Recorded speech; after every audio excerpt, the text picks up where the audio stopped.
observarse con el masculino. Vamos a ver que existen otros factores extrahipotalámicos que me pueden modificar la actividad de este eje, fundamentalmente hacer hincapié en lo que es el estrés y las variaciones en el peso corporal. Obviamente vamos a ver las funciones de los esteroides gonadales, cómo se transportan, cómo se sintetizan, y para terminar vamos a hablar un poquitito sobre el desarrollo puberal y menopausia. Todo eso en esta tarea que vamos a hacer de casi 2 horas. Bueno,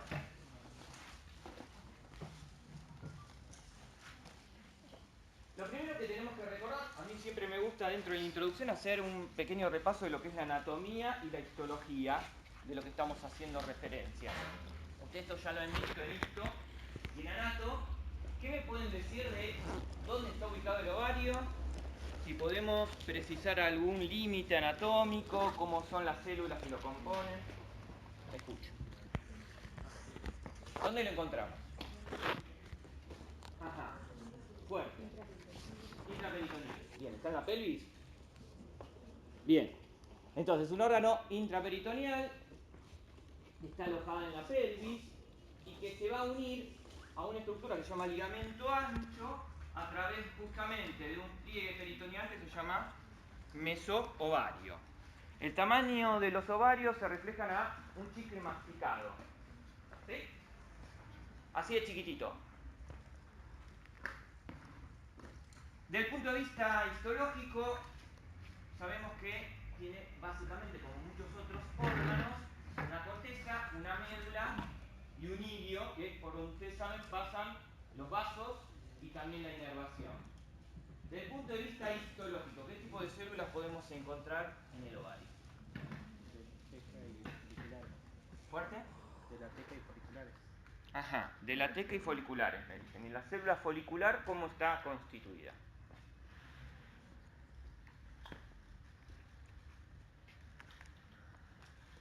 Veamos lo que hay en cada sitio. En la corteza, ¿qué es lo que vamos a ver? Fundamentalmente los folículos ováricos.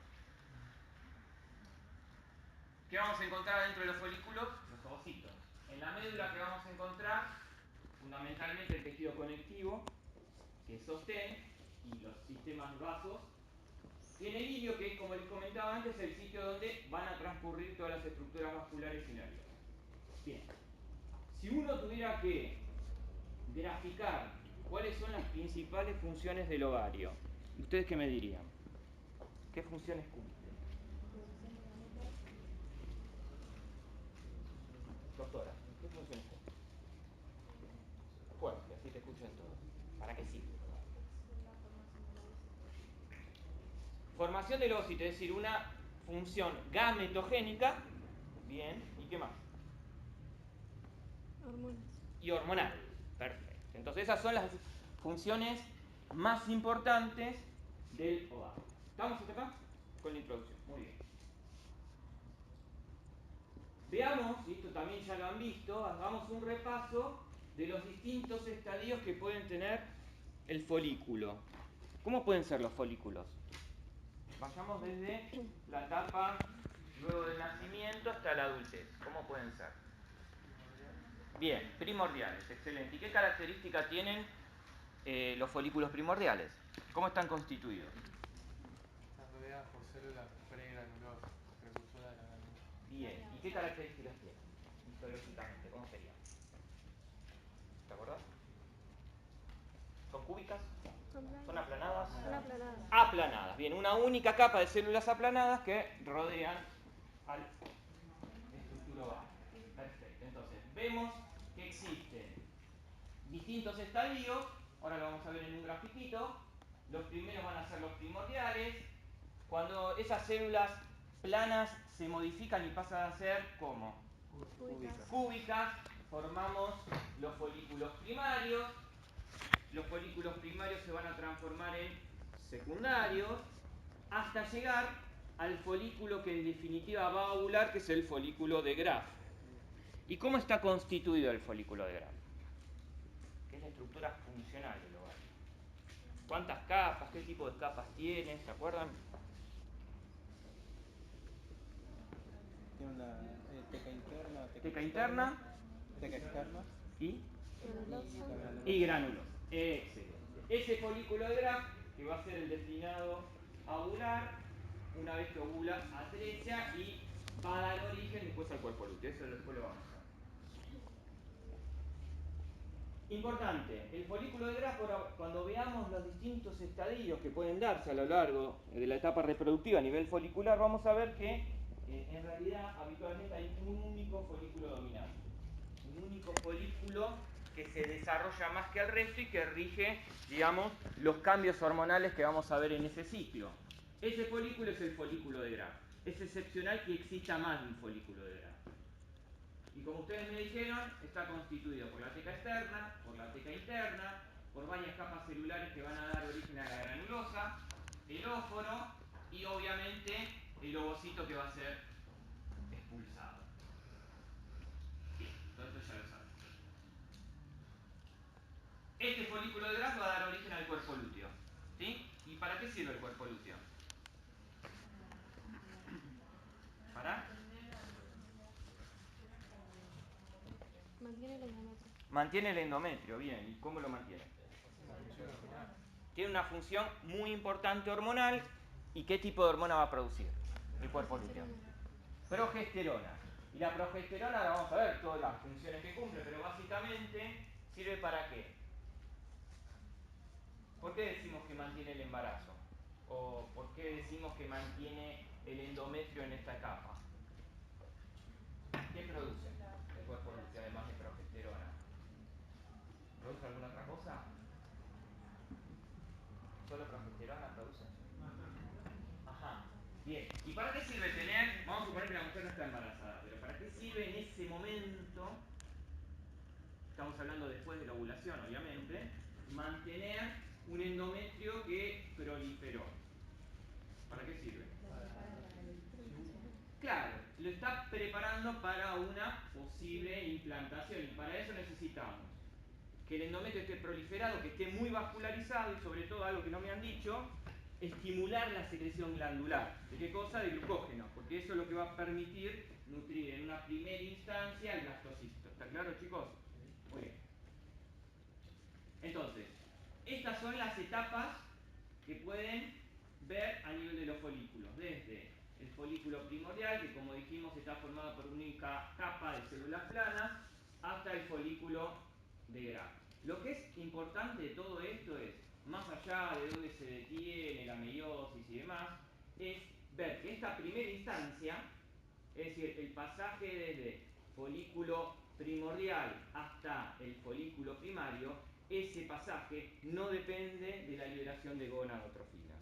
No depende de la liberación de gonadotrofinas. Mientras que el pasaje de folículo primario al secundario y la posterior evolución hacia el folículo de Graf sí es dependiente de la liberación de gonadotrofinas. El tiempo que se requiere para este pasaje, el pasaje desde folículo primario al secundario, es de aproximadamente 120 días, mientras que el pasaje de folículo secundario al folículo terciario es de aproximadamente 70. ¿Estamos hasta acá? Entonces, concepto importante de esto, no depende de gonadotrofinas, sí depende de gonadotrofinas. Vamos a ver por qué pasa esto. Bien. Ustedes saben que el eje gonadal, al igual que otros ejes, es un eje, ¿cómo? ¿Cómo lo clasificábamos a los ejes?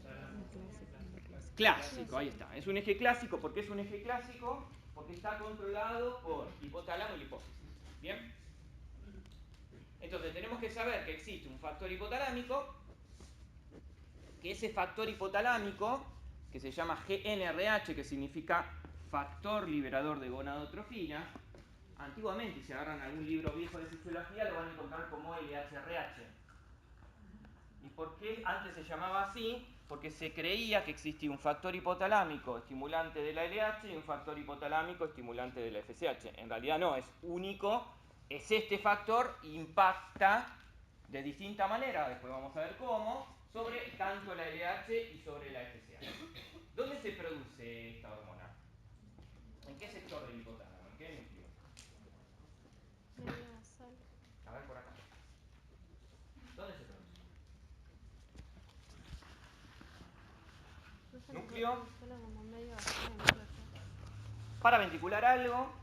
Arcuato, muy bien. Esos son los más importantes. ¿Y qué tipo de hormona es desde el punto de vista bioquímico? ¿Qué será? ¿Una proteína? ¿Una amina? ¿Un esteroide? ¿Qué es? Como cualquier factor liberador del hipotálamo es un péptido. Todos los factores liberadores del hipotálamo son péptidos. Este es un decapéptido, ¿bien? ¿Y qué hace este decapéptido? Me va a estimular básicamente la liberación de LH y FSH. Ustedes recuerdan que las gonadotrofinas, LH y FSH, cuando yo les di tiroides a ustedes, yo les di la homología que había entre la TSH, la LH, la FSH y la gonadotrofina coriónica humana. Eso lo recuerdan, ¿no es cierto? Recuerdan que están formadas por dos subunidades. Subunidad alfa igual en las 4 que mencioné, beta distintas. Y la diferencia en cuanto a la capacidad biológica va a estar dada fundamentalmente por la subunidad beta. ¿Bien? ¿Dónde se producen estas dos hormonas? En la hipófisis, muy bien. ¿En qué sector de la hipófisis? ¿En qué célula?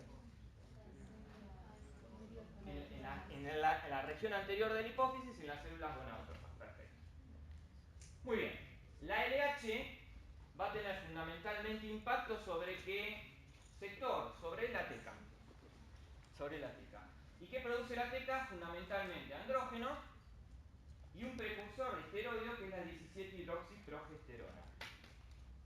Entonces la LH, recuerden que actúa fundamentalmente en la teca. Mientras que la FSH va a actuar ¿dónde? En lo que queda, que es la granulosa. ¿Por qué es importante la FSH? Porque la FSH, vamos a ver que va a tener muchísimas actividades. Una de ellas, y fundamental, es la actividad de una enzima que se llama aromatasa. ¿La aromatasa qué va a hacer?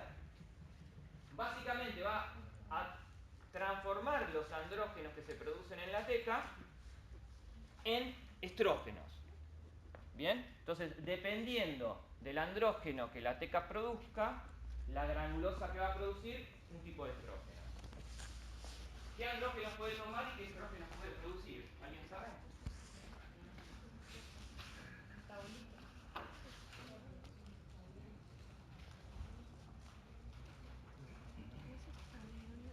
¿Qué tipo de andrógenos produce ahora? Testosterona, muy bien. ¿Y qué más? Excelente. Testosterona y androstenediona. Entonces, si yo aromatizo esto, recuerden que esto está estimulado por la FSH, la testosterona va a dar origen a un estrógeno. ¿Qué puedo hacer? Es decir, que un andrógeno fuerte que genera un estrógeno potente. La testosterona da origen a estradiol y la androstenediona que da origen a un estrógeno débil como la estrona. Perfecto. Este concepto es sumamente importante y lo vamos a volver a utilizar más adelante. ¿Estamos hasta acá, chicos? Muy bien.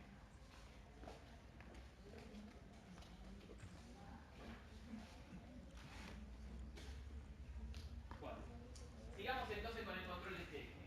La LH también tiene impacto sobre la granulosa, en menor medida tiene acción sobre la granulosa, y esto tiene que ver con que la FSH tiene la capacidad de estimular la síntesis de receptores para la LH. Es débil la acción de la LH sobre la granulosa, pero recuerden que también existe. En cambio, la FSH solo es exclusiva de la granulosa. ¿Está claro? El LH entonces puede actuar fundamentalmente en la teca, en menor medida en la granulosa. La FSH es exclusiva de la granulosa. ¿Qué más produce la granulosa? Además de los estrógenos que vimos ahí, inhibina, activina y prostaglandina. Vamos a ver qué utilidad tienen estas. ¿Hasta acá? ¿Vamos bien? ¿Perdón? No, al revés. La FSH estimula la expresión de receptores de LH en la gránulosa. Bien. Para que este sistema funcione correctamente tiene que haber algo que lo inhiba y obviamente eso es el feedback negativo. ¿Quién lo va a dar? Fundamentalmente la progesterona y los andrógenos. Eso de manera sostenida y tónica. Ahora, ¿qué pasa con la inhibina? La inhibina, como su nombre lo indica, tiene una acción inhibitoria.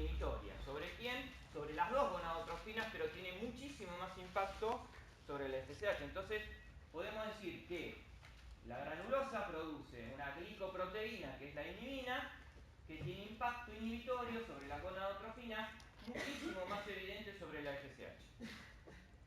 La activina en el ser humano no está demostrado, sí en algunos animales, por eso cada vez que ustedes vean en mis presentaciones punteado, significa que no está demostrado en seres humanos, ¿sí? Que esto es todo experimental y es en animales. Se cree que la activina sería un débil estimulante de las gonadotrofinas, pero sin duda lo que es trascendente en la regulación del eje femenino es la acción de los estrógenos, que vamos a ver que pueden tener acciones inhibitorias, es decir, de feedback negativo, como también, obviamente estamos hablando de una mujer adulta y normal, acciones estimulatorias, es decir, feedback positivo. Bien. Es muy importante saber cuáles son los factores que me van a regular la liberación y la pulsatividad, es decir, la frecuencia con que se libera el factor hipotalámico. Entonces, ¿cuáles van a ser? Siempre estamos hablando de mujeres adultas normales. ¿Cuáles van a ser los neurotransmisores que van a estimular a ese factor hipotalámico? La adrenalina, las catecolaminas, ¿sí? Adrenalina, noradrenalina. El sistema de aminoácidos excitatorios, en donde el principal exponente es el glutamato, pero también lo hace el kainato y el aspartato. Y esto que es relativamente nuevo, que es el sistema quispectina. Ahora vamos a ver qué es eso. Este sistema fundamentalmente se cree que es el principal estimulador del factor hipotalámico, sobre todo en periodos prepuberales, y esto fue descubierto por un latinoamericano, ¿sí? Un científico chileno, y vio que en realidad esta quispectina, que muchos creían que se producían en neuronas, en realidad eran producidas por células de la glía. Y vio también que la célula de la glía, además de producir quispectina, producía, miren ustedes, factores insulinosímiles, ¿sí? Factor transformante, ¿sí? De crecimiento fibroelástico. Todo eso lo produciría la célula de la glía. Así como vemos que hay neurotransmisores estimulatorios, también tenemos inhibidores. ¿Cuáles serían los inhibidores? Excelente. Dopamina, muy bien. ¿Qué más? GABA y serotonina. Esos son los principales, ¿sí? Hay algo que quiero que recuerden, que es el neuropeptidoide. El neuropeptidoide es inhibitorio. Y vamos a ver qué relación, algo que supuestamente han visto el seminario pasado, relación que hay entre leptina y neuropeptidoide. Recuerden ese, leptina, neuropeptidoide. Hay una relación inversa entre leptina y neuropeptidoide. A mayor leptina, menor neuropeptidoide. A menor leptina, mayor neuropeptidoide. Entonces, eso nos va a empezar a cerrar el por qué las modificaciones en el peso, sobre todo la menor cantidad de tejido adiposo, tiene impacto en la acción de este eje. ¿Sí? Entonces, de quispectina, ¿qué tienen que saber? Que es una proteína, como les dije, producida fundamentalmente por células de la glía, que es el estimulador por lo menos más potente que se conoce para liberar el factor liberador de gonadotrofinas. Básicamente eso, y lo que les comentaba, que tienen que ver fundamentalmente en el inicio puberal. Bien. Veamos un poquito con más de detalle el factor hipotalámico. Ya dijimos que era una hormona peptídica, que es un decapéptido. Hablamos de los núcleos donde más se produce, en el peróptico y A4, como ustedes me dijeron. Recuerden que actúa sobre receptores 7-TMS y que va a estimular no solo la liberación de gonadotrofinas, sino que tienen la capacidad de promover la síntesis de sus propios receptores. Esto se llama upregulation. ¿De qué tipo? Homólogo. Perfecto. Upregulation homólogo. Veamos un poquitito de las gonadotrofinas. Ya sabemos que son glicoproteínas, que tienen dos subunidades alfa y beta, que su receptor es el 7-TMS asociado a proteína G, es decir, que va a aumentar el AMP cíclico, y que circulan en plasma libre, con lo cual su vida media, ¿cómo va a ser? Corta. Perfecto. Bien. Recordemos entonces, repasamos lo que ya vimos, en negrita lo importante, el LH actúa sobre qué célula, TECA, pero también tiene impacto en la granulosa, gracias a que la FSH produce upregulation en sus receptores. estimula fundamentalmente la producción de andrógenos y de progesterona. Hacemos una pausa ahí. Si repasamos lo que vimos al principio, podemos homologar granulosa a qué célula del testículo del hombre. Granulosa es igual a Sertoli, ¿sí? Es decir, que la granulosa, al igual que la célula de Sertoli, produce estrógeno. Sí, el testículo también produce estrógeno. Y si hablamos siempre desde el punto de vista hormonal, la teca es homologable a qué célula? A la Leydig. Es decir, que la célula de Leydig produce andrógenos. Sí, perfecto. Bien, sigamos. FSH ya sabemos dónde actúa. Recuerden que actúa exclusivamente la granulosa. Importantísimo la actividad de la aromatasa a través de la FSH. Y que estimula tanto la síntesis de estrógenos como de inhibina y activina. Y como les comentaba al principio, produce upregulation de receptores de LH. Veamos entonces ahora un poquito el mecanismo que utilizan los estrógenos para producir el feedback positivo y negativo. Este está sacado del 3R. Como ven, los españoles siguen en algunas ediciones hablando de LH-RH y no GNRH. Entonces, ¿qué es lo que ocurre habitualmente? Los estrógenos, habitualmente, sacando un periodo crítico, que son aproximadamente 36 a 48 horas antes de la ovulación, ya sea antes de ese periodo como después de la ovulación, los estrógenos lo que van a hacer es feedback negativo.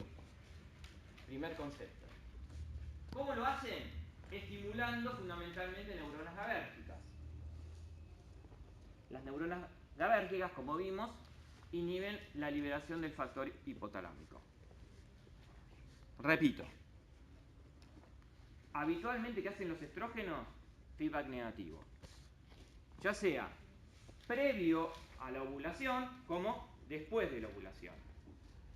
El único momento en el cual los estrógenos hacen feedback positivo es en el periodo de ventana que está inmediatamente antes de la ovulación. Esto es aproximadamente 36 horas antes de la ovulación. ¿Y por qué ocurre el feedback positivo? No es magia. A veces positivo, a veces negativo, no. Para que esto ocurra se deben dar muchas cosas. Una de las cosas es el nivel de estrógenos circulantes. Se dice que tiene que haber un umbral que tiene que estar por encima de los 210 picogramos por mililitro para producir el feedback positivo. No tienen que saber el valor. Tienen que saber el concepto. Perdón, una consulta. ¿Depende de la concentración de qué era? De estrógeno. ¿Sí? Entonces, vos necesitas un buen nivel de estrógenos para hacer el feedback positivo. Mayor a 210 picogramos. Vuelvo a repetir, no tienen que saber el valor.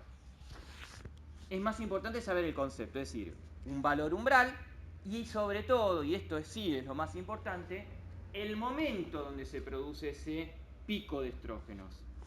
El momento. ¿Por qué? Porque todo este sistema, vamos a ver con detalle, tiene que ir madurando y modificándose para generar el feedback positivo. Es decir, si yo artificialmente a una mujer en su día 2 del ciclo le administro estrógenos con un valor mayor a 210 picogramos por mililitro, no voy a lograr en ese momento que haga un feedback positivo. ¿Por qué? Porque el sistema todavía no está apto ni maduro para hacer un feedback positivo. Lo que voy a lograr, todo lo contrario, lo que estoy logrando en ese momento es inhibirlo aún más. Y ese es el mecanismo que tienen de actuar los anovulatorios, que son las pastillas. ¿Está bien? Entonces, a través del feedback positivo, ¿cómo lo hacemos? Inhibiendo las GABérgicas, estimulando las glutaminérgicas.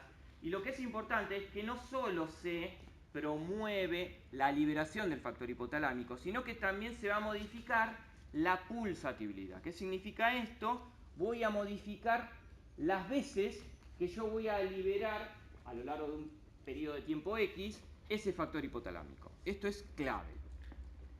A través de la liberación del factor hipotalámico que hacemos, liberamos LH y FSH, aumentamos la expresión de receptores para el factor hipotalámico, es decir que a medida que yo libere más factor hipotalámico, y esto lo haga de manera más frecuente en cuanto a los pulsos, voy a lograr que la hipófisis, con el transcurrir de los días, se vuelva cada vez más sensible a pequeñas fluctuaciones del factor hipotalámico. ¿Me siguen hasta acá?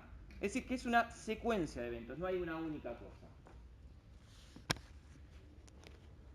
Y esto es lo interesante. De este lado estamos graficando LH. LH es, como ustedes ven, negra y FSH es blanca. Si yo libero con alta frecuencia el factor hipotalámico, es decir, libero muchas veces en un corto tiempo, lo que voy a lograr es que me aumente mucho, fundamentalmente, ¿qué hormona? La LH. Es decir, que si yo libero más veces el factor hipotalámico, voy a lograr que aumente mucho la LH y que la FSH todo lo contrario. Y si hacemos lo opuesto, liberamos menos frecuentemente el factor hipotalámico, lo que voy a lograr es decir que los pulsos de baja frecuencia del factor hipotalámico va a favorecer más la secreción y síntesis de FSH sobre la LH. Entonces, como ven, se agrega otra cosa nueva. No solo necesitamos el factor hipotalámico, sino que necesitamos sensibilidad de la hipófisis, y todo lo que vimos a nivel del sistema nervioso central va a implicar no solo que se libere el factor hipotalámico, sino que se me modifique la pulsatividad de ese factor. ¿Está claro, chicos? Muy bien.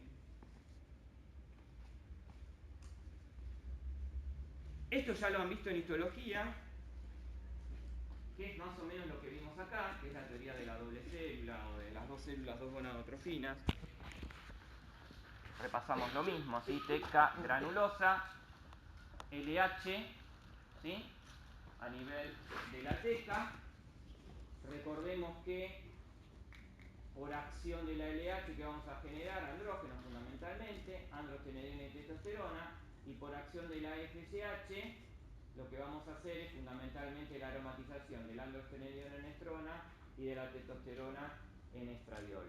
Vean que puede ser esta por otras enzimas, pueden tomar las dos direcciones, es decir, estradiol a estrona y estrona a estradiol. ¿Está bien? Muy bien. Bien. Entonces ahora vamos a ponernos bien de lleno a hablar de los esteroides que producen las gónadas. Obviamente el principal es el estrógeno, por lo menos en la primera mitad de cese. ¿Cuántos tipos de estrógenos existen? ¿Cómo? 3. ¿Cuáles son? Estrona, estradiol y estriol. ¿Qué podemos decir de la estrona? Que es el principal estrógeno en las mujeres en etapa posmenopáusica. ¿Y por qué? Yo ya les adelanté que este era un estrógeno no muy potente desde el punto de vista biológico. ¿Y por qué será el principal estrógeno de la mujer posmenopáusica? ¿Qué se les ocurre? ¿Por qué no el estradiol? Eso es relativo, en realidad. Tenemos que ver el origen de esa estrona. Cambio la pregunta. ¿Por qué no estradiol? ¿Por qué no es el estradiol el principal estrógeno de la mujer posmenopáusica? Porque no tiene un ovario funcionalmente a pleno. Eso no significa que tenga algo de función. Porque el principal origen de la estrona no va a ser el ovario que funciona poco, sino va a ser tejidos periféricos. Por ejemplo, tejido adiposo y la glándula suprarrenal. ¿Qué podemos decir del estradiol? Que es el principal estrógeno en la etapa reproductiva y es, desde el punto de vista biológico, el estrógeno más potente. Y el otro estrógeno que existe es el estriol. El estriol es, de todos, es el menos potente y tiene significancia fundamentalmente durante el embarazo. ¿Está bien? ¿Se entendió hasta acá, chicos? Muy bien. ¿Qué podemos decir en cuanto a las características de los estrógenos? Tiene 18 átomos de carbono, esto ustedes ya lo conocen. ¿Qué necesitamos para sintetizar estrógenos? ¿De dónde vienen? Más allá del ovario y todo eso. ¿Qué necesita como materia prima? Colesterol. Perfecto.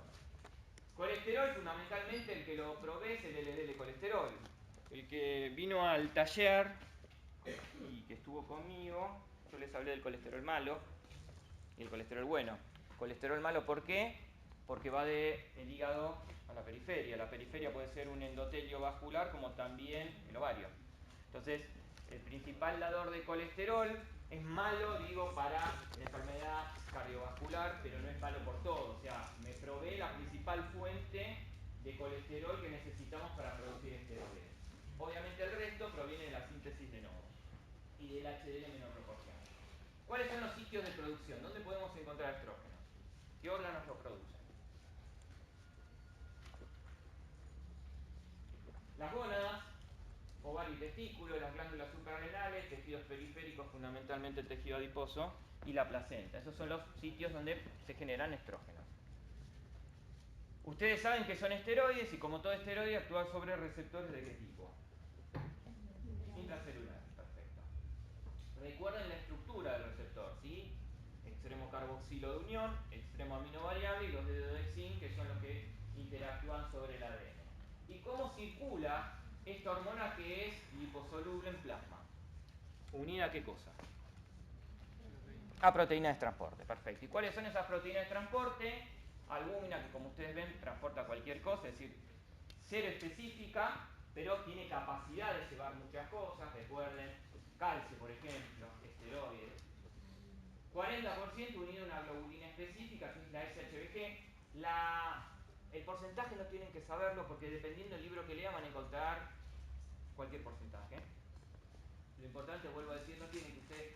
No va a haber preguntas, yo se lo garantizo porque yo hice gran parte de las preguntas del examen que ustedes van a tener, así que no van a tener este tipo de preguntas. ¿También? No un 58%, 40%, y si leíste Bessie Taylor dice otra cosa. No tiene sentido aparte de hacer eso. 2% libre, un pequeño porcentaje libre. No me sobornen, Bien. Con respecto a los progestágenos, si hay algo que yo digo, les hago hincapié porque le estoy tirando un centrito, ¿está bien? Los progestágenos tienen, a diferencia de los esteroides, 21 átomos de carbono. ¿Dónde se sintetizan? Obviamente, casi los mismos tejidos que vimos de síntesis de los estrógenos. Al igual que pasa con los estrógenos, el principal dador es el LDL y el 30% es síntesis de nuevo HDL. Sabemos que se produce en el ovario, fundamentalmente a la teca y posteriormente su transformación a cuerpo lúteo, la placenta, las adrenales. Y al igual que los estrógenos, como es un esteroide, actúa sobre receptores intracelulares. ¿Cómo viajan en plasma? ¿Cómo viajan? Unida a proteína de transporte. Bien, a globulina. ¿Cuáles son esas globulinas? CBG me dijeron acá. CBG es transportina. ¿Están de acuerdo? Oh, transportina. Pregunta de examen. Ah, mentira. Me están grabando, ¿no? Anulen esa parte. ¿Qué une más la transportina? Ustedes saben que la transportina une muchas cosas. ¿Vieron la suprarrenal? Entonces ya saben que la transportina obviamente se llama transportina, que bonito. Cortisol, ¿y qué más? Aldosterona. Cortisol y aldosterona. ¿Qué más une? Progesterona. ¿Qué une más? Progesterona. ¿Está bien? Une más progesterona, cortisol, aldosterona en ese orden. ¿Por qué se llama transportina? Porque lo primero que se descubrió que transportaba era el cortisol, pero eso no significa que transporte más cortisol que progesterona. ¿Está bien? Obviamente va a haber también un porcentaje libre. Que no les pongo el porcentaje porque es variable dependiendo de dónde lo vean. Bien, ¿qué otro esteroide producen los andrógenos? Ya los vimos. Los andrógenos, a diferencia de lo que vimos con los gestágenos, para que vimos los estrógenos, tienen 19 átomos de carbono. Los precursores, estos reiterativos, siempre lo mismo, 70% LDL, 30% síntesis de novo. Ahora sí, tipo de andrógenos. Ustedes la semana que viene van a tener masculinos. Quiero que se lleven el concepto de que existen andrógenos de acción potente y andrógenos de acción débil. ¿Cuál es el más potente? La dihidrotestosterona. ¿Que de dónde viene? De la testosterona. ¿Cuáles son los débiles? La androstenediona. ¿Qué otro andrógeno conocen ustedes? ¿La? Sí, ya la dijimos. ¿La? Diadrasulfato. ¿Sí? Bien. Estos son andrógenos débiles. ¿Está bien? ¿Sobre qué tipo de receptor actúa? Intracelulares. Obviamente tenemos los mismos sitios de producción. Sumamente importante recordar tejidos periféricos, como sitios de producción de esteroides, cómo circulan en plasma, globulina específica, que es la globulina transportadora de esteroides sexuales, albúmina, obviamente un porcentaje libre. Vamos entonces, andrógenos débiles, andrógenos fuertes. Lo pueden encontrar como 17 hidroxio, 17 ceto. 17 cetos son los débiles, 17 hidroxi son los fuertes. Eso lo van a volver a ver la clase que viene. Muy bien.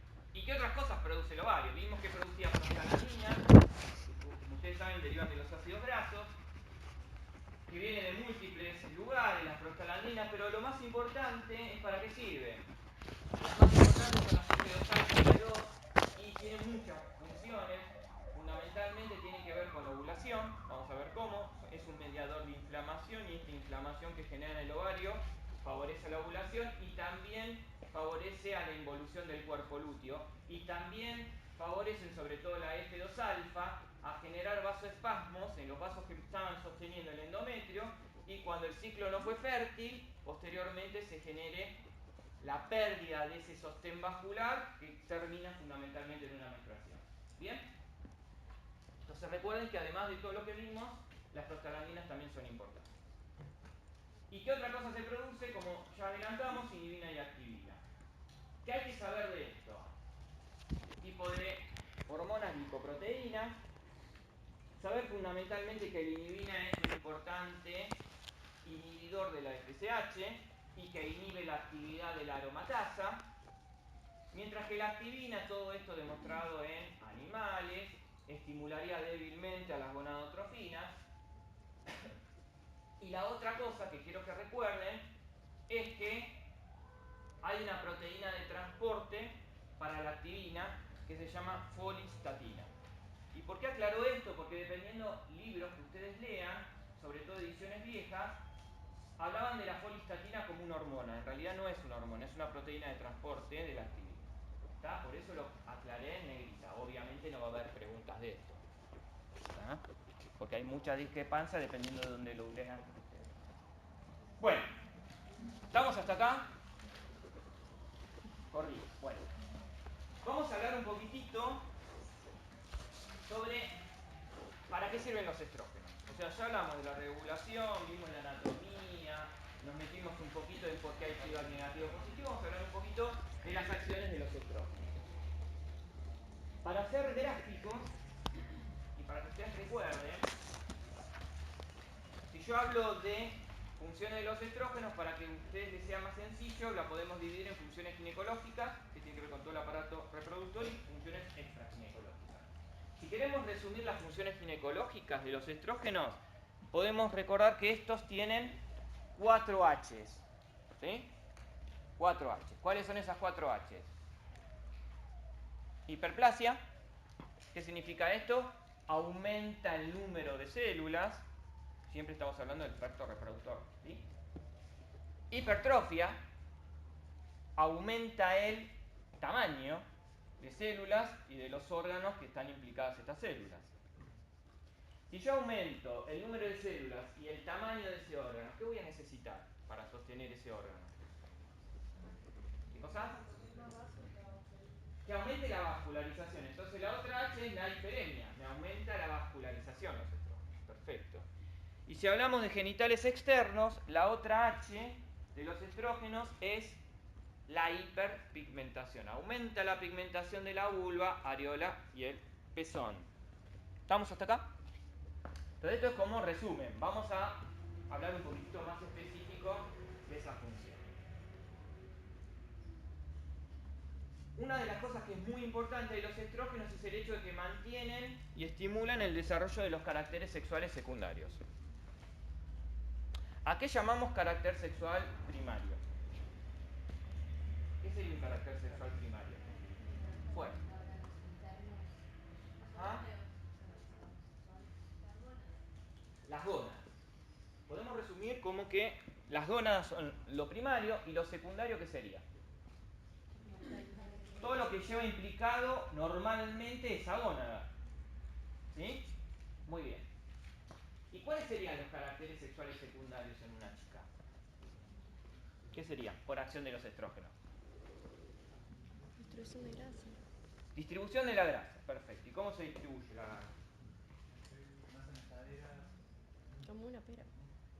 La mulatona, ¿te gusta? Más en la cadera. Bien. Es decir que las mujeres distribuyen más su tejido adiposo a nivel femoroglúteo. Bien. Por eso la obesidad femenina, ¿cómo se grafica? Como una pera. ¿Está bien? Perfecto. ¿Qué otro carácter sexual secundario? La voz. La voz, excelente. ¿Y cómo es la voz de las mujeres? Chillona.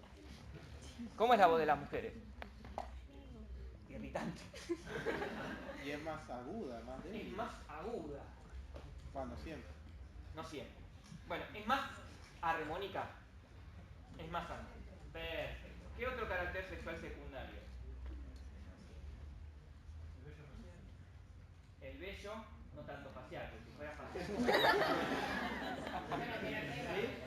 Estaríamos en algún pequeño problema de andrógeno. Pero bueno, sí, la distribución del vello. Y si hablamos específicamente, siempre estamos hablando ginecológico, ¿sí? ¿Cómo es la distribución del vello en una mujer adulta?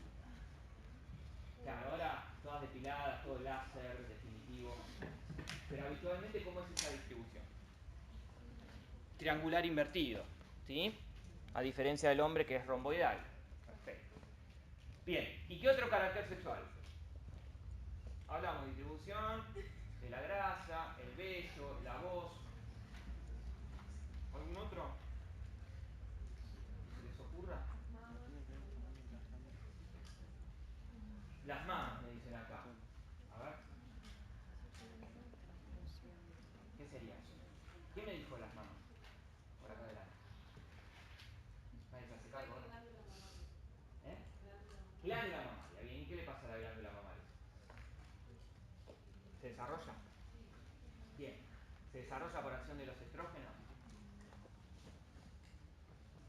Tenés que defender, hacer tu hipótesis esta. Defenderla. ¿Se desarrolla a partir de los estrógenos? Sí. ¿Y a partir de la progesterona? También. También.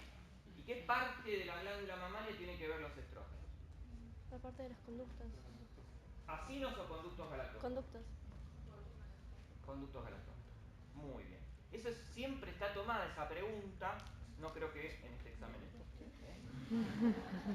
Bueno. ¿Qué más hacen los estrógenos? Modifican el pH vaginal, estimulan la producción del moco cervical, que el moco cervical adopta una característica que significa, o que se llama filante.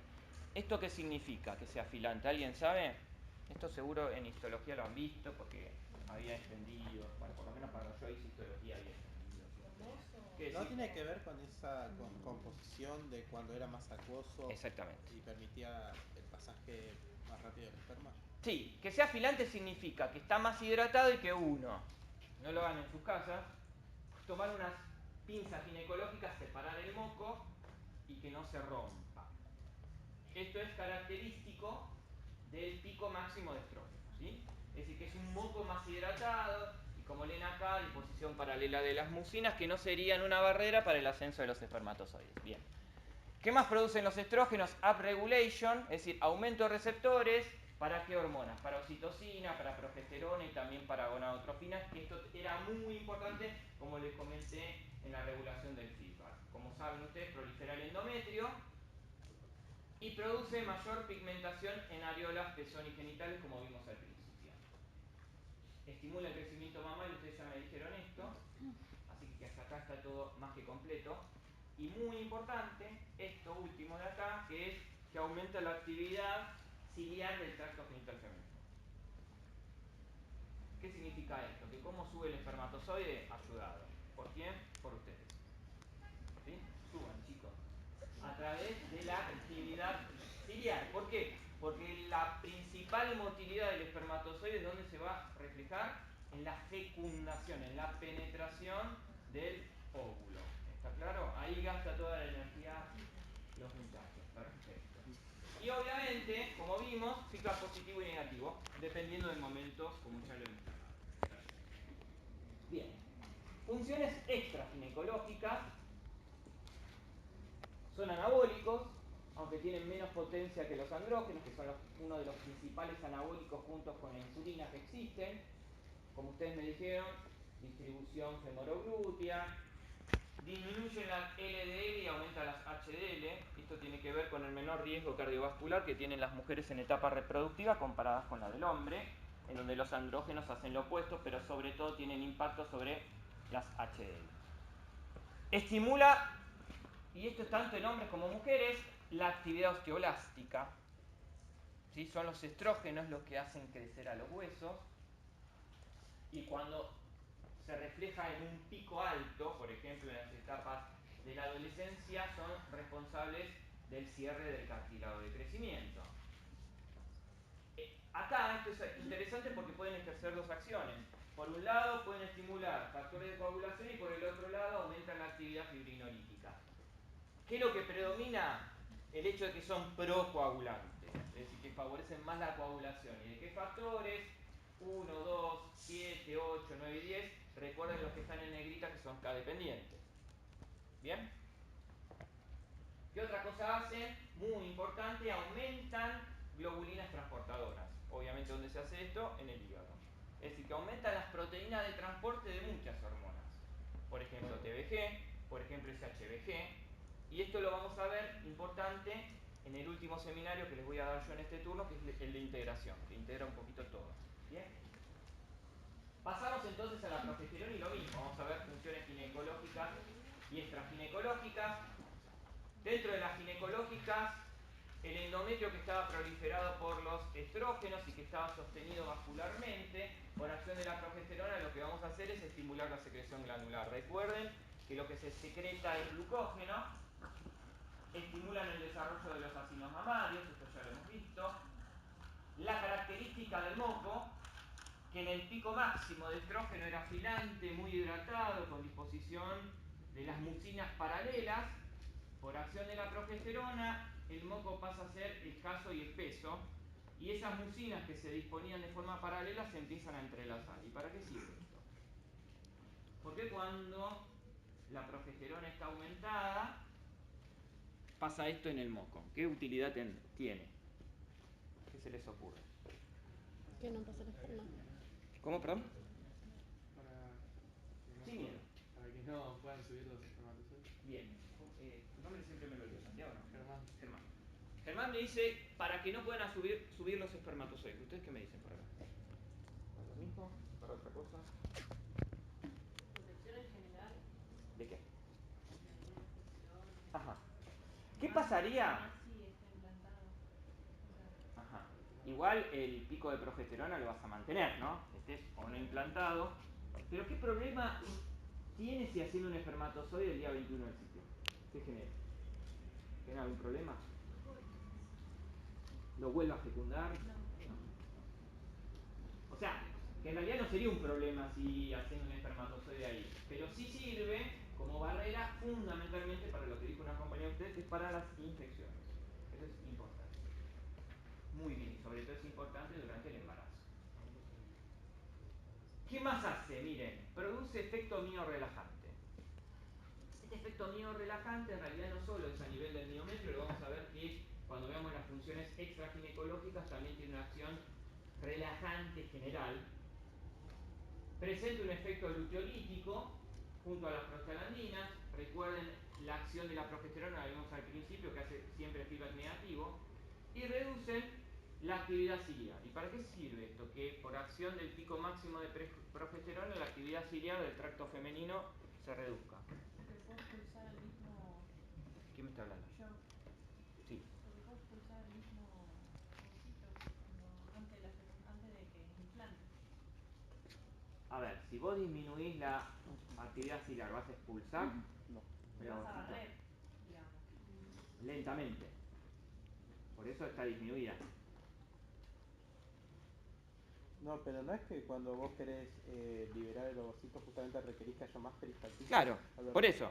Ustedes ahora no vimos el grafiquito, pero el pico máximo de estrógeno son horas antes de la ovulación. Y no es que tenemos máximo y de repente no hay nada de estrógeno, ¿sí? O sea, esa actividad ciliar de los estrógenos favorecían a que asciendan los espermatozoides y a que también se favorezca O sea, favorece a el la encuentro ovulación. de las gametas. Las gametas ya se encontraron, porque vos pensás que la progesterona, el pico máximo, lo vas a encontrar el día 21 del ciclo.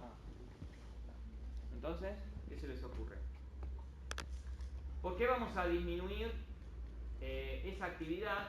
Fundamentalmente para retrasar, si hubo fecundación, el implante, porque se tiene que implantar como blastocisto, no como mórula. Entonces, si la actividad ciliar es rápida, se fecunda, baja rápido y no está apto para implantarse. ¿Se entiende? Recuerden que entre 5 y 7 días se tarda en implantar, por eso la actividad ciliar es importante que se reduzca. ¿Está bien? Muy bien. ¿Cuáles son las funciones extraginecológicas de la progesterona? Formación de hueso. Recuerden esto, lo vamos a ver en embarazo, resistencia a la insulina en altas concentraciones. ¿Qué era la resistencia a la insulina? ¿Qué significaba este concepto? Si bien había producción de insulina, esta no ejercía su efecto como debería hacer la disminución. Perfecto, es decir que la insulina se puede producir inclusive hasta en mayores concentraciones, pero que no actúa de forma normal en el tejido blanco. Eso justamente es la resistencia a la insulina. Tanto la progesterona como el cortisol, como la hormona de crecimiento, lo que hacen es una resistencia a la insulina a nivel postreceptor. Esto que significa que no te va a modificar ni el número de receptores de insulina ni la afinidad del receptor de insulina por insulina. Te modifica, como vimos en los talleres, la secuencia, la cascada metabólica de acción de la insulina. Recuerden, IRS1 se ve afectada, MAP quinasa se ve exacerbada. ¿Qué más hace? Efecto inhibitorio sobre el sistema nervioso central. Yo les dije que eran miorelajantes y que tenían una acción sedativa a nivel general. A nivel del sistema nervioso central tiene impacto. De hecho, el primer anestésico que se descubrió fue la progesterona. Imagínense lo que eran las cirugías, ¿no? Le daban progesterona. Obviamente se desmayaban por el shock que provocaba las incisiones y demás, pero bueno, obviamente no es eficaz. Sí es eficaz si ustedes piensan cómo se sienten después de ovular. Chicas, a ustedes me refiero. ¿No se sienten más tranquilas? ¿No se sienten con más ganas de comer chocolate? Bueno, todo esto, miren, favorece mi ingesta. Tiene que ver con la progesterona. ¿Y qué pasa? Estimula centros termorregulatorios. Esto provoca que en el pico de progesterona la temperatura basal se pueda elevar menos de 1 grado. Y esto muy antiguamente se utilizaba para ver si una mujer estaba fértil o no para quedar embarazada. Obviamente esto no es eficaz porque tiene un retraso importante de la ovulación, ¿sí? Es decir, ovula, 48-72 horas, aparece ese pico máximo de progesterona, con lo cual no sirve para lograr un embarazo esa técnica. Y como les comentaba, favorece la ingesta y estimula el centro respiratorio. Todo esto de acá lo vamos a volver a ver en la clase de integración. Algunos dicen que la progesterona es la responsable de los antojos. No, es cultural. No hay un sostén fisiológico. Ustedes abusan de nosotros. Veamos entonces rápido lo que vemos en el moco y en el pH. Acción estrogénica versus acción progestacional. Moco estrogénico. ¿Sí? Disposición en el lecho. Moco progestacional, viscoso. ¿Sí? Y cómo se modifica el pH de 3.8 a 5, es decir, que tiene un pH ácido. Eso no importa. Es un dato anecdótico. Bien. Ahora, teniendo todo este sostén que hemos visto, tenemos 40 minutos más o menos, vamos a hablar un poquitito de cómo podemos clasificar, creo que vamos bastante bien en tiempo, cómo podemos clasificar el ciclo menstrual. ¿Bien? Y el ciclo menstrual lo podemos clasificar de muchas maneras. Una forma es en base a lo que dura. ¿Cuánto dura un ciclo menstrual normal? 28 días más menos 7. Es decir, que un ciclo menstrual normal dura entre 21 y 35 días. Si una mujer menstrua cada 28, 32, 24, no significa que es irregular.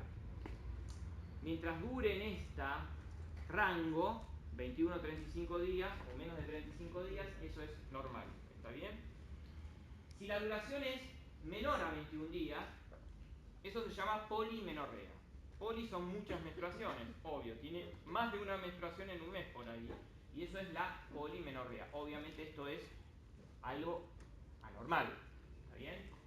Y si dura entre 35 y 89 días, eso se llama oligomenorrea. Oligo es poco, es decir, que menstrua pocas veces en el año. Son ciclos más prolongados. Esto tampoco es normal. Y si no menstrua por más de 90 días, ¿eso cómo se llama?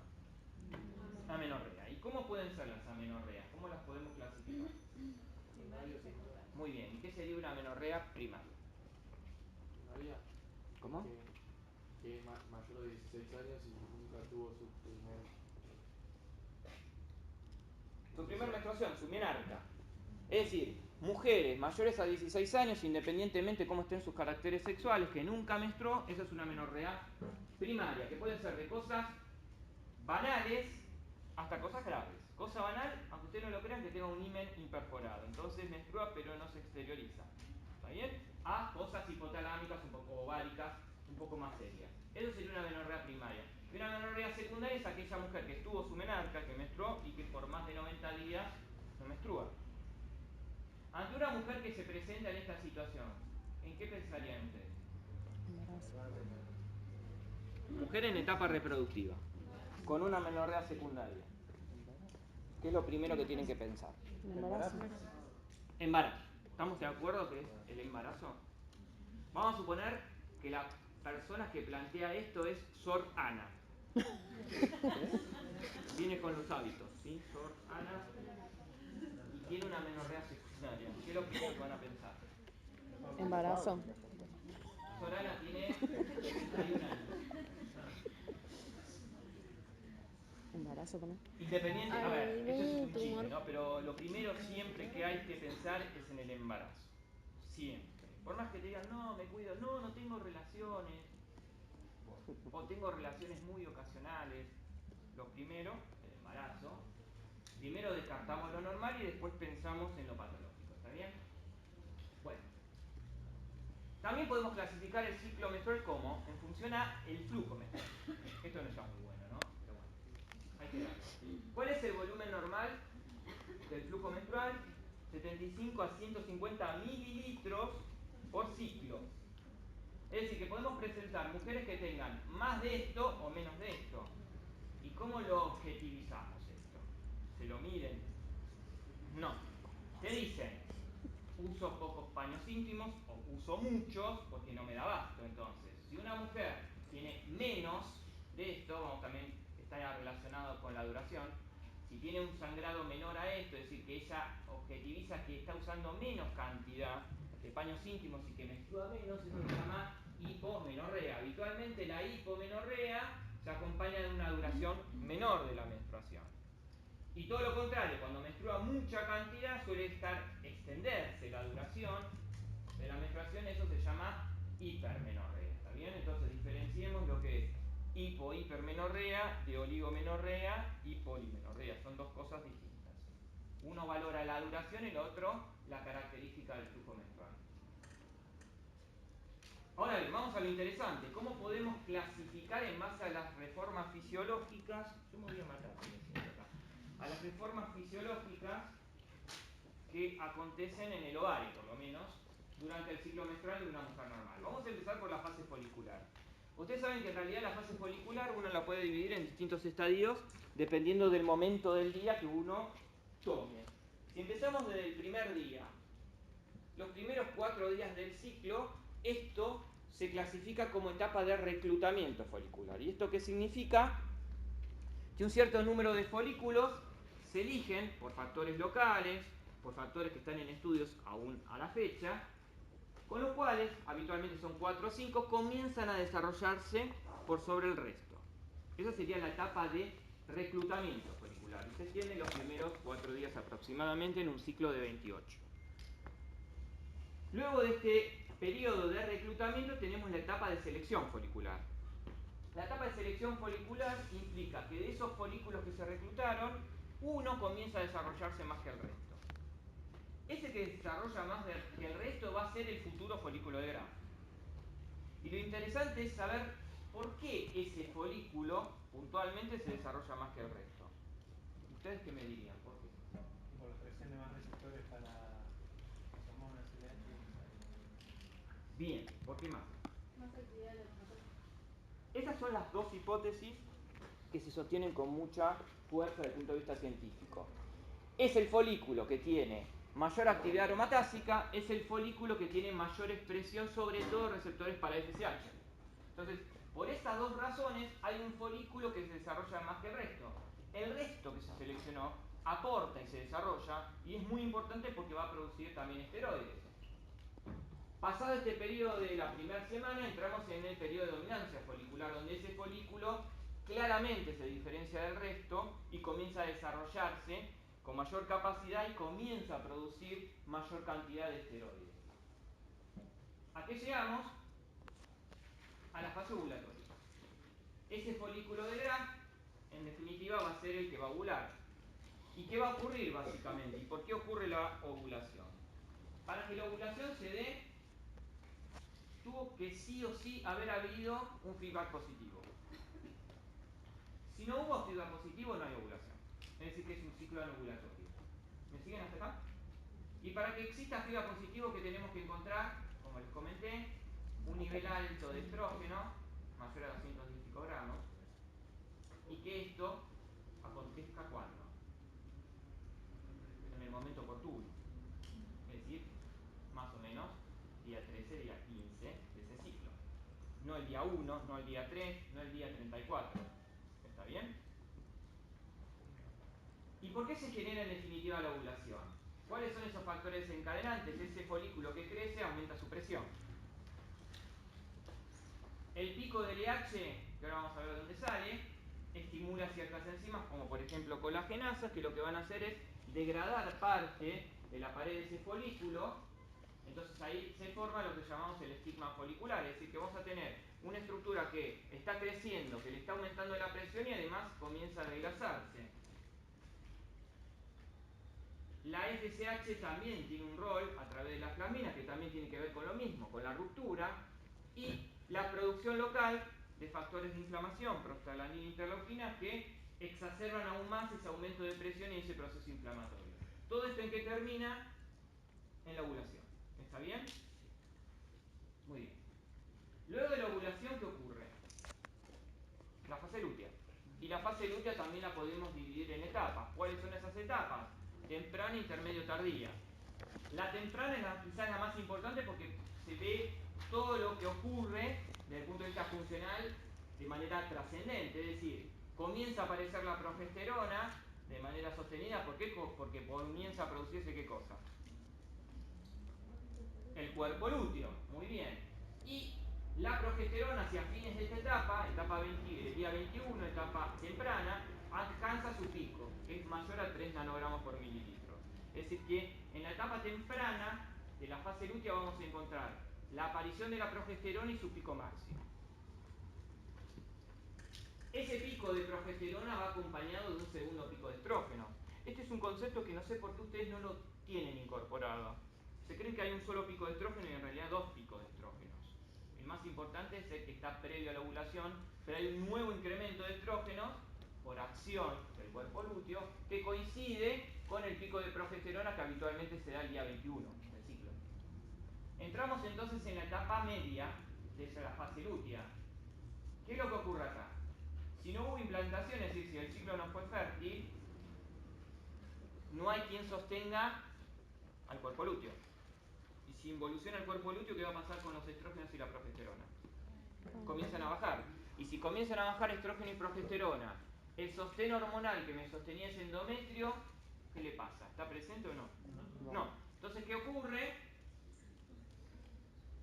Fundamentalmente, la involución de ese endometrio. Y esta caída de estrógenos y progesterona, obviamente, va acompañado de una caída previa de las gonadotrofinas. Esto no es mágico. Si yo tengo pocas gonadotrofinas, los niveles de estrógeno y progesterona comienzan a claudicar. ¿Por qué en el embarazo los niveles de estrógeno y progesterona se mantienen? ¿Por qué durante el embarazo, inmediatamente después de la concepción, los niveles de estrógeno y progesterona se mantienen? Sabiendo que los niveles de LH y FSH van a estar bajos.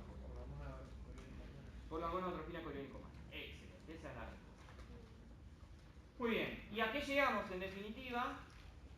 A la fase de regresión, a la fase del sangrado menstrual, obviamente en un ciclo no fértil. Comienza aproximadamente 3 días después de la involución de ese cuerpo lúteo. ¿Y por qué se da? Fundamentalmente por caída de los niveles de esteroides y por aumento local de prostaglandina. Yo ya se lo remarqué, la prostaglandina en esta instancia que es importante, la F2 alfa.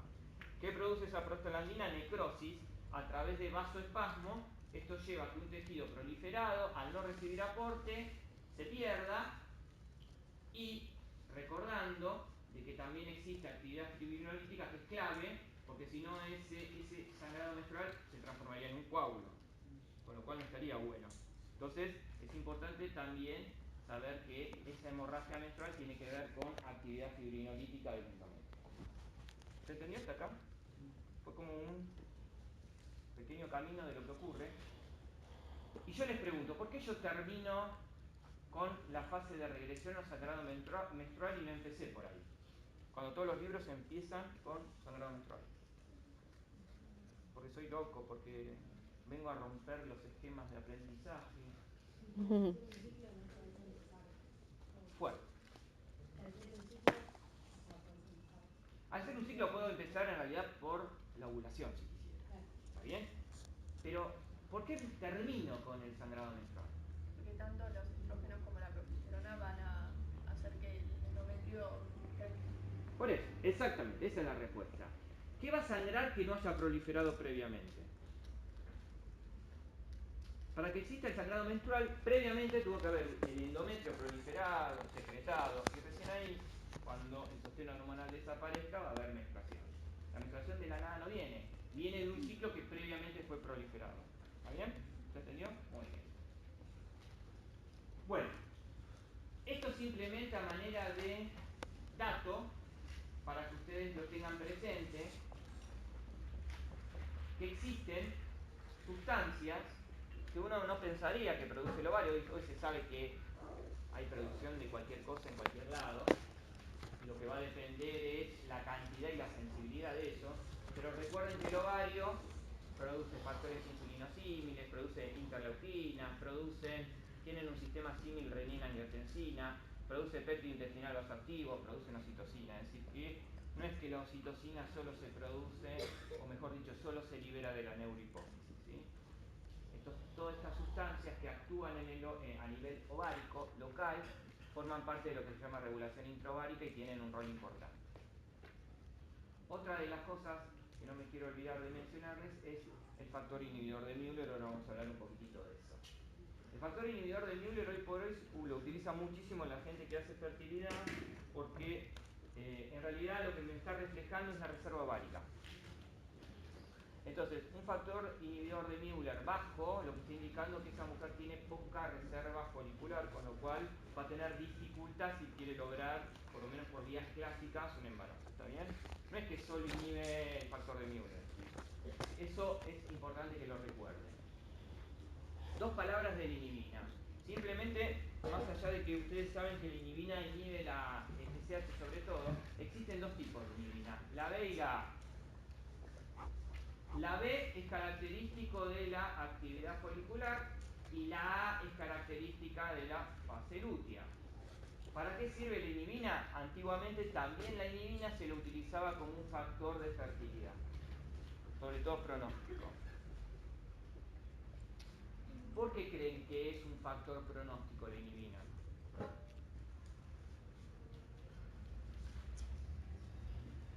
Si tenemos poca inhibina, ¿qué me está reflejando?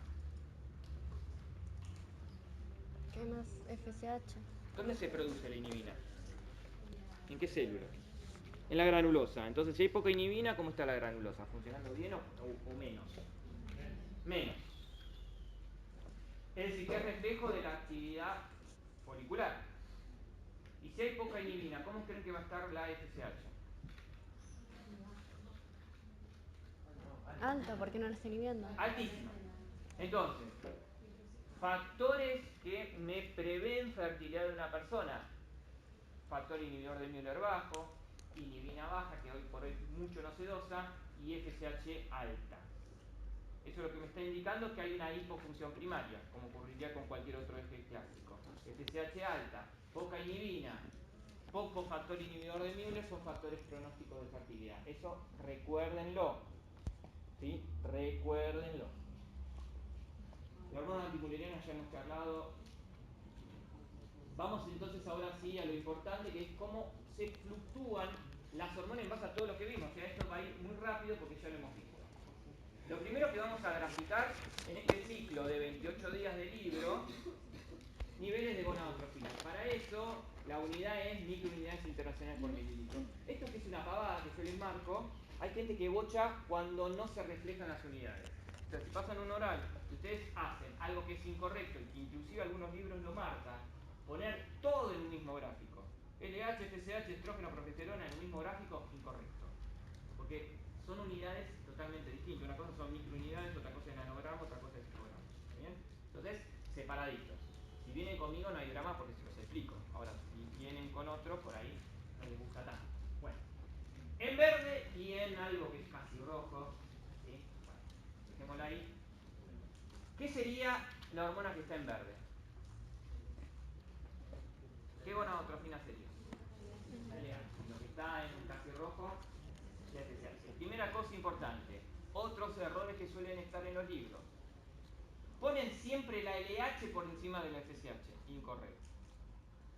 Primeros días del ciclo, la FSH está por encima de la LH cuando se equiparan aproximadamente el día 3 del ciclo. Por eso, si ustedes o alguna de ustedes hizo, por ejemplo, un estudio de prolactina, lo que se le dice a la paciente, más allá de la abstinencia sexual y qué sé yo, se le pide que sea el segundo o tercer día del ciclo menstrual. ¿Por qué? Porque es el momento en donde están más equiparadas las gonadotrofinas. ¿Qué vamos a ver acá? Incremento de gonadotrofinas, que es esto que está acá, y lo otro que vamos a observar es el pico, es decir, la máxima extensión o expresión de esas gonadotrofinas. Son dos cosas distintas. Una cosa es que suba y otra cosa es que alcance el pico máximo. ¿Cuál es la razón por la cual las gonadotrofinas aumentan a lo largo del ciclo? ¿Por qué aumentan?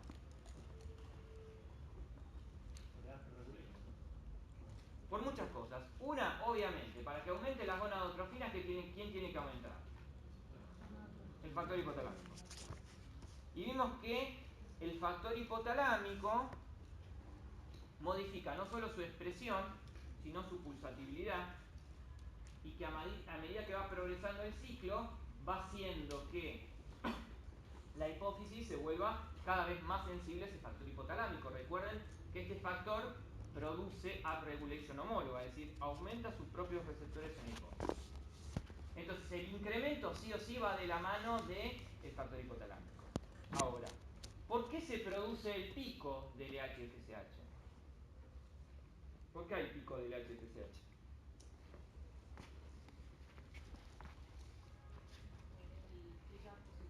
Excelente.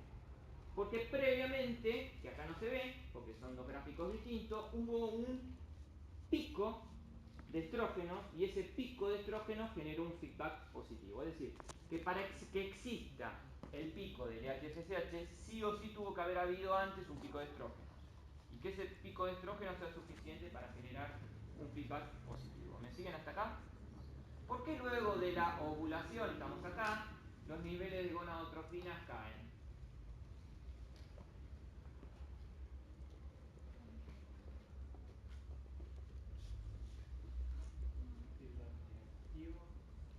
Por el feedback negativo.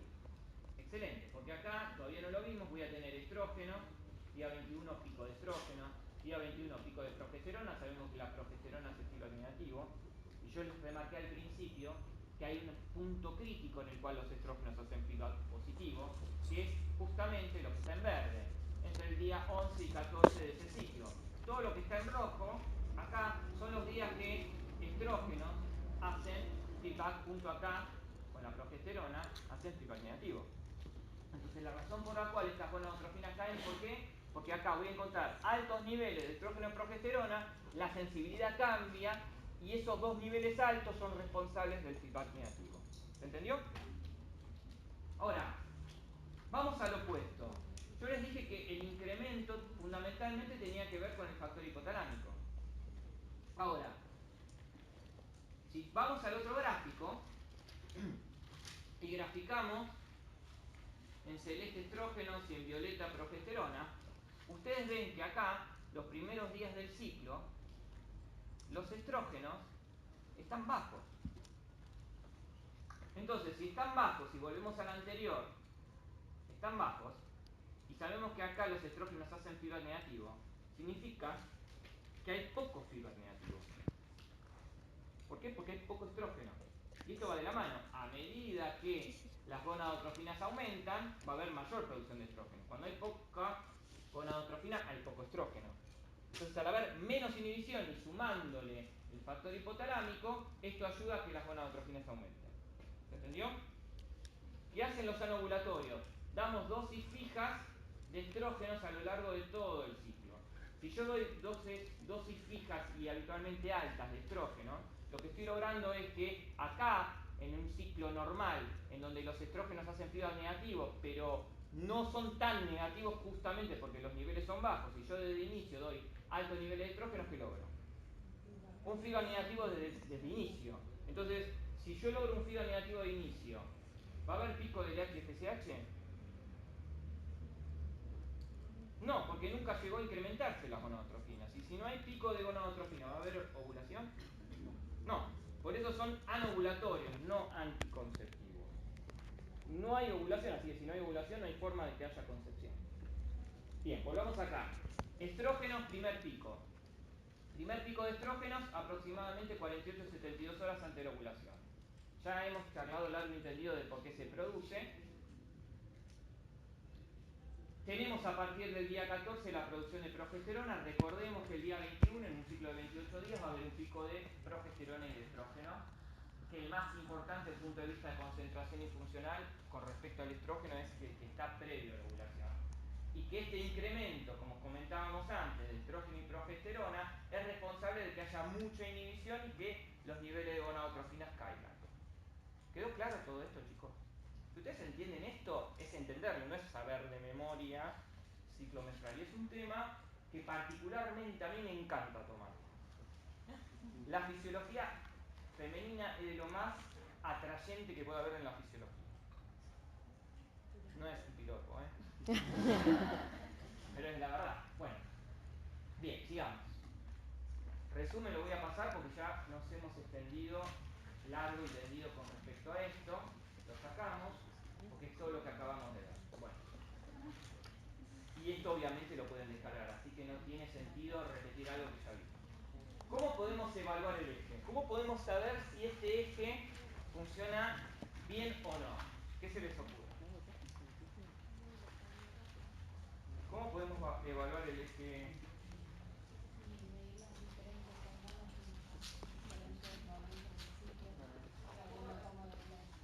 Perfecto.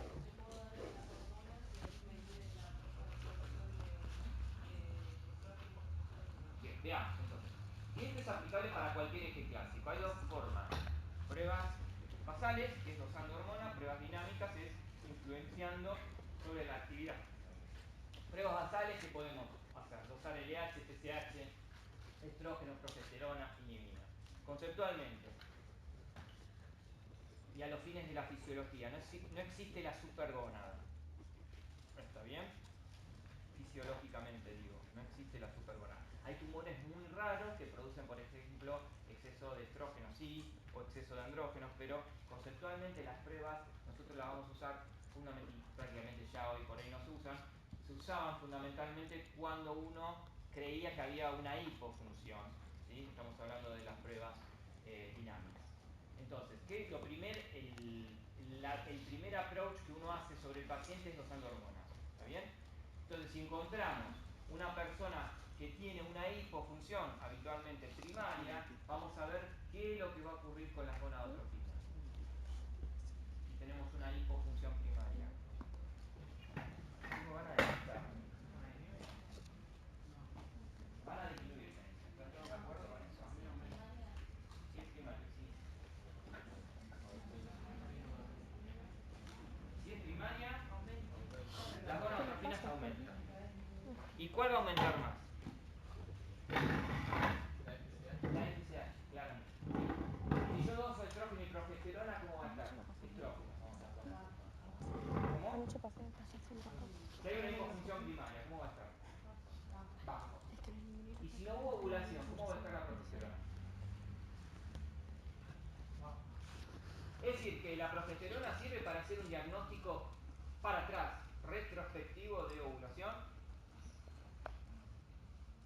Sí. Es decir, si los niveles de progesterona son bajos o no son los deseables, que yo les dije 3 nanogramas, no importa el valor, significa que no hubo un cuerpo lúteo. Y si no hubo un cuerpo lúteo, no hubo ovulación, chicos, es así de sencillo. Muy bien. Pruebas dinámicas, no importa. Sepan que existen algunas estimulatorias, como dar el factor hipotalámico. ¿Sí? Estos sirven más que nada para evaluar la hipófisis. Dar algún antagonista de estrógeno, que es el citrato de clomifeno. Esto tiene que ver con bloqueo del feedback. No importa, estos son detalles. O darle benzoato de estradiol, que es fundamentalmente generar un feedback negativo a través de un estrógeno exógeno. Nadie les va a preguntar nada de esto, simplemente sepan el concepto de que podemos medir o podemos hacer una prueba. Hoy por hoy las pruebas estas prácticamente no se usan. ¿Por qué? Porque se ha avanzado mucho y es muy fidedigno el dosaje hormonal de lo que le está pasando a los pacientes. ¿Está bien? Bien. ¿Cuáles pueden ser causas de que un ciclo se altere? Estamos hablando siempre de las chicas, ¿sí? Causa de alteración del ciclo. ¿Qué se les ocurre? Estrés. O que haya algo en el ovario, es decir, una hipofunción primaria. ¿Qué puede? El estrés es central, ¿sí? Vamos a dejarlo para el final. ¿Qué puede pasar a nivel del ovario que impida que actúe normalmente? Que haya una destrucción glandular. Destrucción glandular, por ejemplo, por enfermedades autoinmunes. Lo que se llama fallo ovárica precoz, ¿sí? Habitualmente asociada a enfermedades autoinmunes. Que haya alguna alteración en los procesos enzimáticos. Que no haya ovario. Esas son las principales causas de hipofunción primaria, es decir, que se destruya la glándula, que haya algún problema en la síntesis o que directamente no haya glándula. ¿Y la hipofunción secundaria? ¿Qué pondrían ustedes? Estrés, depresión, mano a la cabeza, ¿sí? Hay otra causa importante que ustedes la van a ver en la clase que viene, que es la hiperprolactinemia, el aumento de prolactina. Esto es sumamente frecuente, de ver. Mujeres que cursan con hiperprolactinemia tienen trastornos en el ciclo.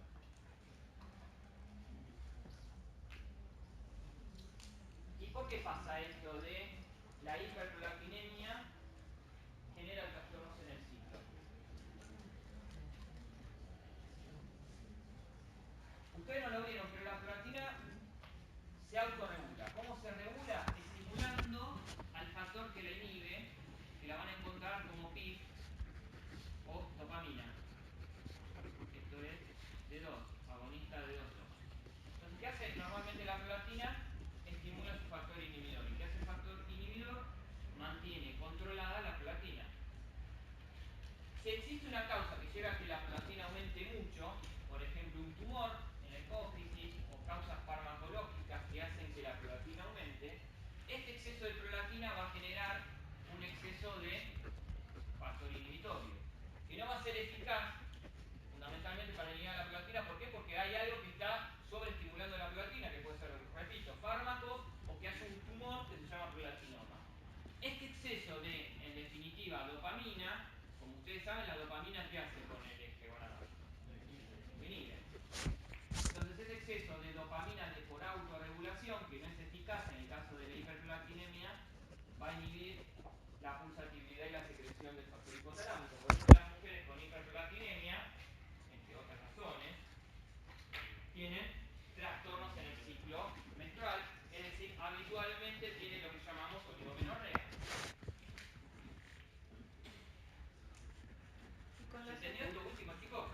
No, una pregunta. No. Avíseme antes que apague la luz. Bien, ¿qué no se entendió? Tenemos la prolactina que induce al inhibidor al PIB. Sí. Pero ¿por qué entonces si yo tengo exceso de prolactina, el exceso de inhibidor no me inhibiría o sea, dijimos no funcionaba? ¿No me inhibe acá? Sí. Porque habitualmente la razón de que vos tengas ese exceso de prolactina es un tumor que no responde a control fisiológico o un fármaco que lo que hace, por ejemplo, estimular otras cosas que indirectamente hacen que la prolactina aumente. Entonces, si vos tenés mucho estímulo, le gana la inhibición.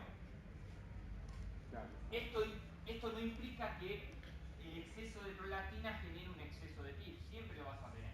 Siempre vas a tener el exceso de dopamina y por eso va a tener impacto a nivel del eje, por ejemplo, gonal. ¿Entendió ahora? ¿Se entendió, chicos? Sí. Y con las hormonas tiroideas, en este caso, Con las hormonas tiroideas en este caso también una alteración en el eje tiroideo puede generar trastornos en el ciclo menstrual por otros temas. Un tema sería, que todavía ustedes no lo vieron, un hipotiroidismo primario que genera la TRH. ¿Cómo está la TRH en un hipoprimario? Alta. Alta. Y la TRH se sabe que es un importante estímulo de la prolactina. Y también las hormonas tiroides modifican las proteínas de transporte de los esteroides, con lo cual es mucho más complejo de lo que ustedes creen. ¿Sí? Pero quédense con este concepto, ¿no? ¿Está bien? Una pregunta. Sí.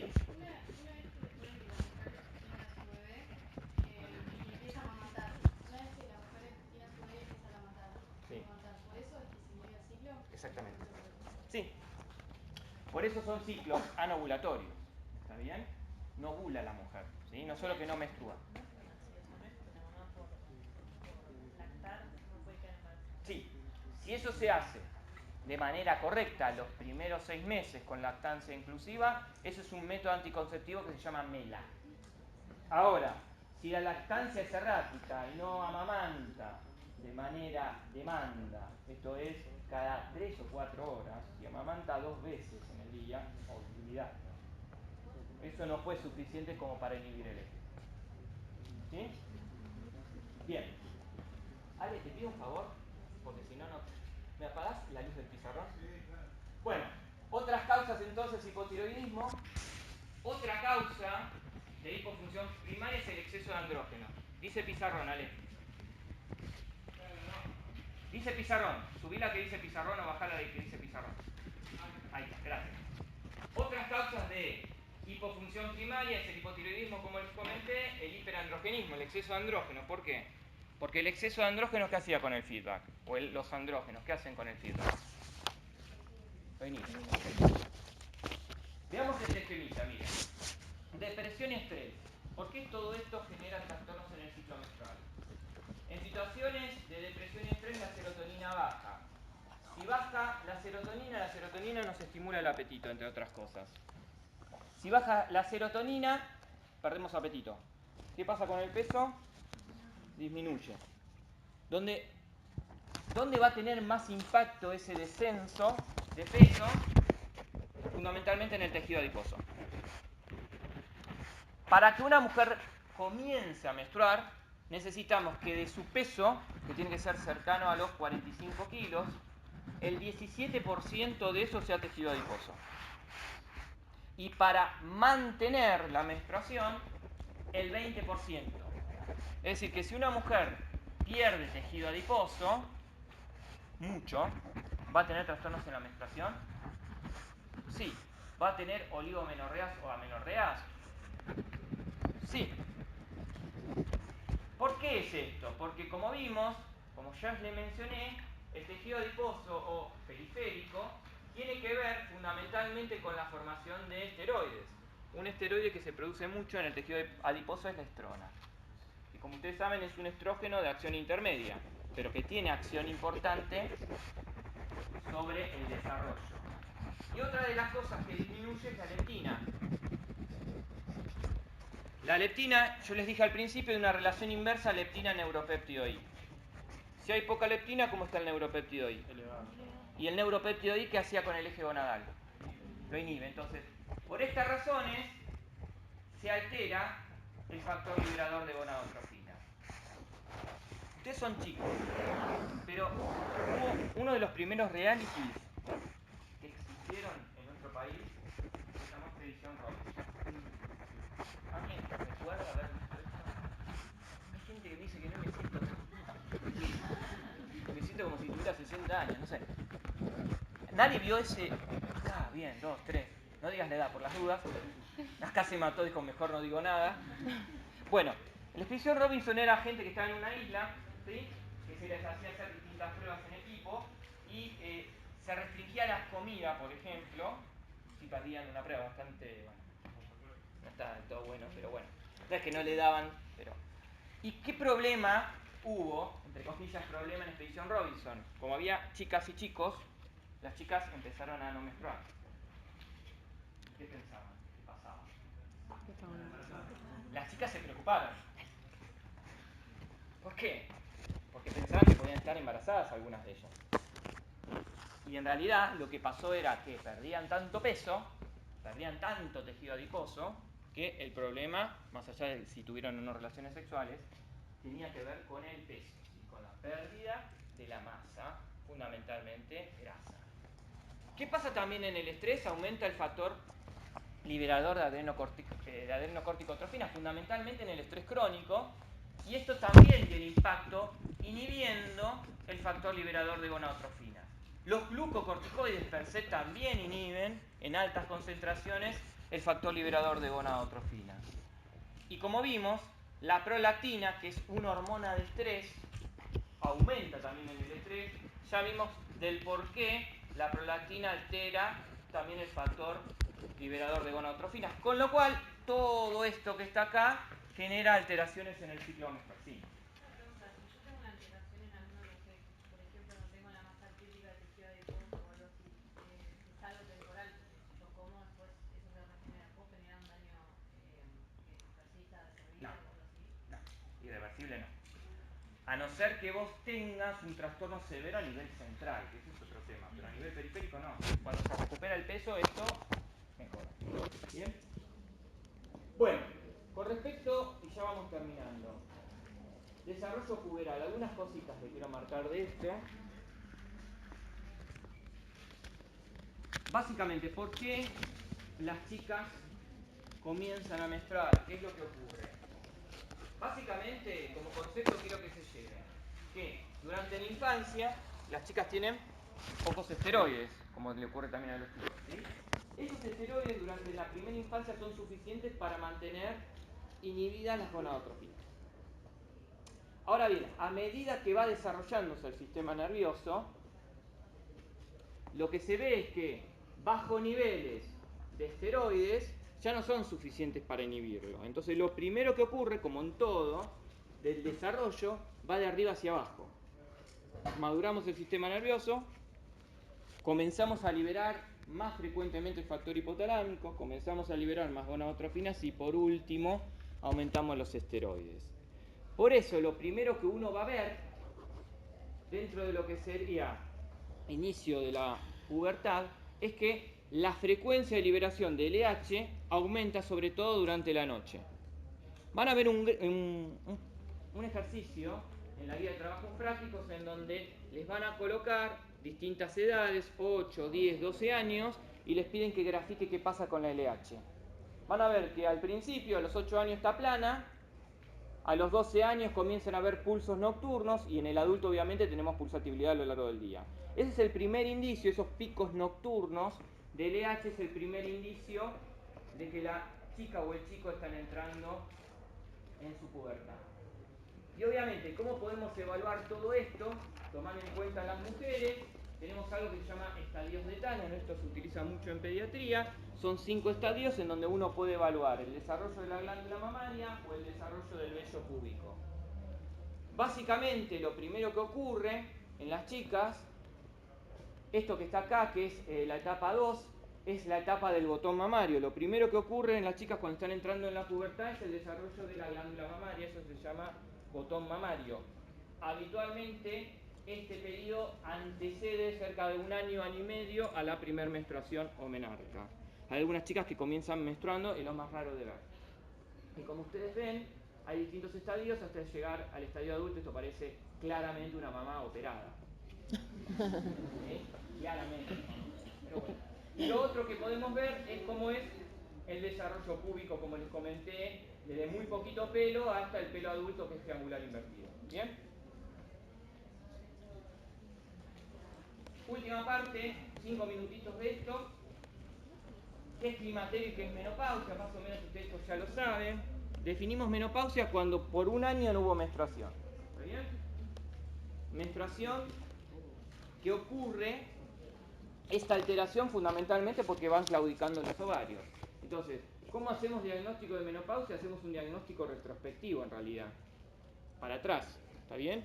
Tomando referencia la última menstruación, si pasó un año y hemos descartado otras causas que pueden dar origen a amenorrea, si 12 meses después de la última menstruación descartamos que está todo en orden, es normal por la edad de la paciente, sabemos que esa mujer está menopáusica.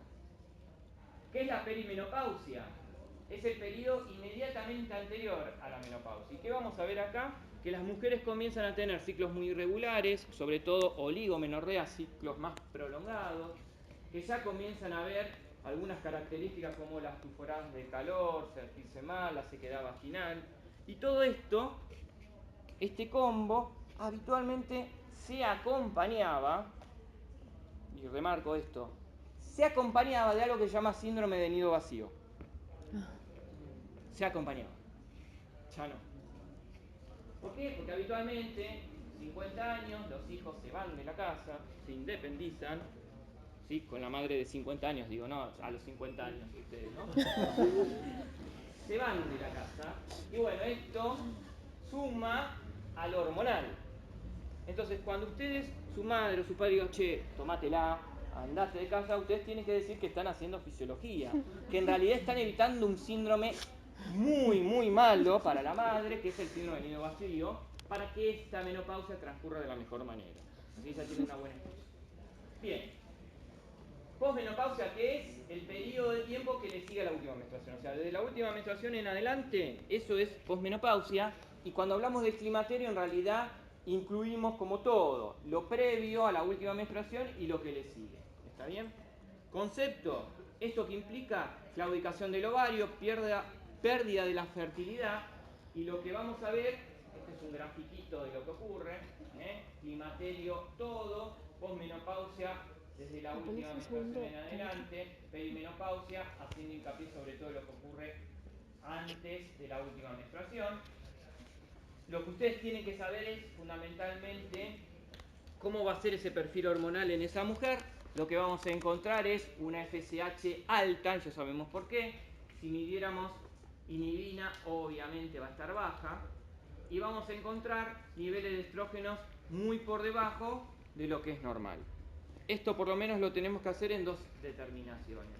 Si encontramos, típico, mujer de 50 años con estrógenos de 50, 80, perdón, con FSH de 50, 80 y estrógenos bajos, ya sabemos que esa mujer está posmenopáusica.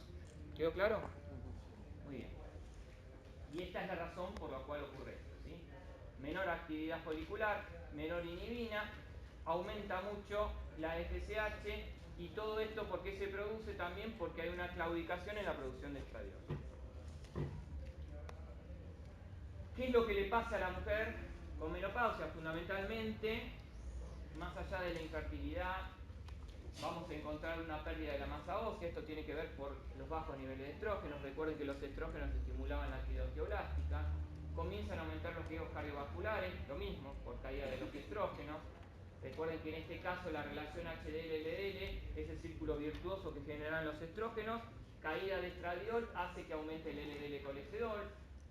Disminución del trofismo vaginal, sequedad vaginal, que los coitos sean dolorosos. Todo esto realmente es un problema, ¿sí? Porque son un montón de cambios uno atrás del otro.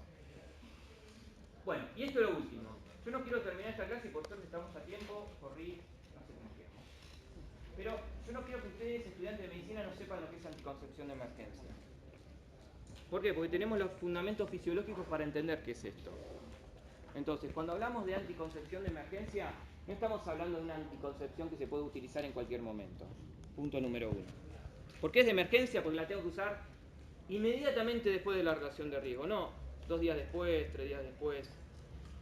¿Y en qué se basa básicamente la anticoncepción de emergencia? En dar progestágenos. ¿Y para qué vamos a dar progestágenos? No vale leerlo. ¿Para qué vamos a usar alta dosis de progestágenos a una mujer que queremos que no se embarace? ¿Qué hacemos si damos progesterona? ¿Qué va a pasar con el moco? Se espesa. Punto número 1. Se espesa. Entonces, ahí sí, eso sería una dificultad para que pase el espermatozoide. Bien. ¿Qué va a pasar con la actividad ciliar? Disminuye. Esto va a hacer que el espermatozoide le cueste más llegar hasta el óvulo y que se desgaste pobre ahí matándose para ascender y que no va a poder ascender. Bien. ¿Qué significa? ¿A qué apunto con todo esto? La anticoncepción de emergencia no es un abortivo. Punto número 1. No genera abortos. Dificulta la implantación. En cierta forma crea un ambiente un poquito más hostil, entre comillas. Pero si hubo fecundación, habitualmente lo que ocurre es que hay embarazo. Porque de hecho, las mujeres que tienen embarazadas problemas con riesgo de perder el embarazo, ¿qué creen que se le da? Progesterona. ¿Por qué?